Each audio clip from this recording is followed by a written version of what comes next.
Hey everyone, and welcome to this explainer. Today, we're diving right into the mechanics of sound. I mean, we literally experience it every single waking second of our lives, right? But how often do we actually stop and think about the physical laws governing what we're hearing? Well, we're going to look at the totally fascinating relationship between the intensity of sound and sound level. Now, these are two concepts that sound pretty similar, but actually, they're fundamentally different. And understanding them is going to unlock a whole new way of experiencing the auditory world around you. To kick things off, I want you to just imagine a really stark difference in your own experience.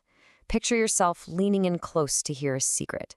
Just a soft, gentle whisper. It's barely a disturbance in the air. Okay, now immediately contrast that with standing on a tarmac as a massive commercial jet takes off right in front of you. That roaring engine is absolutely deafening, right? It literally vibrates in your chest. So why exactly does that whisper sound so soft while the jet engine just totally overwhelms our senses? Well, the answer to that question lies entirely in the two core concepts we're breaking down today. Let's strip away our human experience for a second and look purely at the physics. Here we arrive at our first major concept, which is sound intensity. Sound intensity is the absolute objective amount of sound energy passing through a unit area in 1 second. Think of it as a measure of how physically powerful a sound wave actually is as it pushes through the air.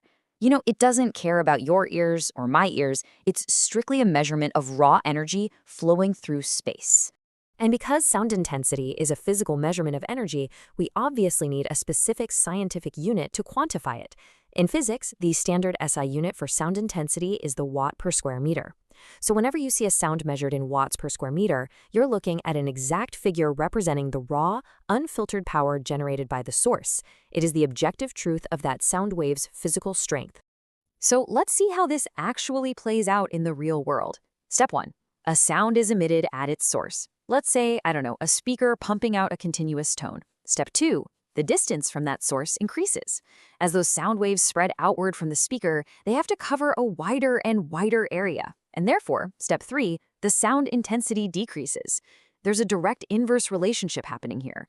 The farther you move away from the source, the lower the actual physical sound intensity becomes, purely because that same amount of energy is now being stretched incredibly thin over a much larger space.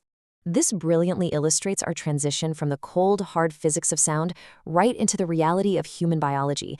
We just covered sound intensity. Now let's look at sound level.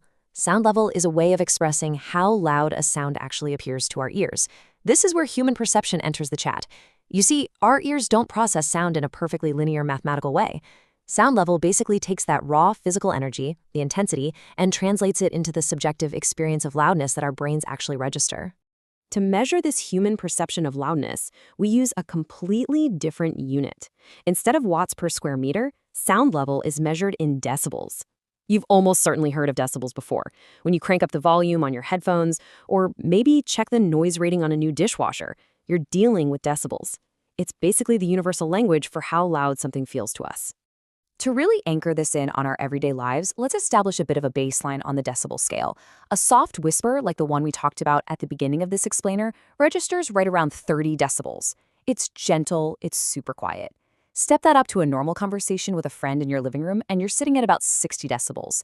Now, take a walk outside, stand next to a road with busy traffic. Boom, that jumps up to 85 decibels. Notice how incredibly quickly the perceived loudness scales up based on the environment. But then we hit the absolute extreme, 120. That is the decibel level of a roaring jet engine. And honestly, in a lot of cases, it can be even more than 120 decibels. At this sound level, the noise is no longer just loud. It crosses the line into becoming physically painful and deeply deafening. And this ties perfectly back to our initial question. The whole reason the jet engine is deafening while the whisper is soft is entirely dictated by this massive leap up the decibel scale. So the absolutely crucial point here is clearly distinguishing between these two interconnected ideas. If you take away anything today, remember this. Sound intensity is the physical, objective measurement of sound energy in the world, while sound level is the subjective measurement of how loud that sound seems to us. One is raw physics measured in watts per square meter, the other is human perception measured in decibels. They work together, absolutely, but they are definitely not the same thing.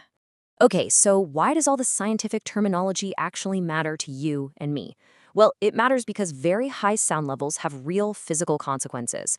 High sound levels can permanently damage our hearing. Whether you're a construction worker operating heavy machinery, someone working in a factory with loud machines, or even just a musician performing on stage, understanding sound levels is essential for safety. That is exactly why wearing proper ear protection is so incredibly important. Just being aware of the decibels in your environment is the very first step in keeping your ears safe. The core practical takeaway from all of this source material is pretty straightforward. Quote, very high sound levels can damage hearing, so wearing ear protection in noisy environments is important. It's simple, it's direct, and it's a vital call to action. We literally cannot change the raw physics of sound intensity, but we can absolutely control how much of that sound level reaches our eardrums.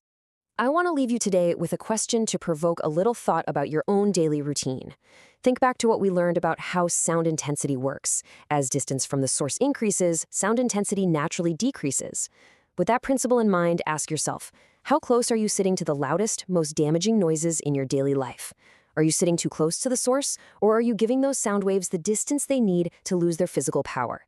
Take a moment today to evaluate your environment, protect your hearing, and keep exploring the incredible mechanics of the world around you. Thanks so much for joining me in this explainer, and I'll catch you next time.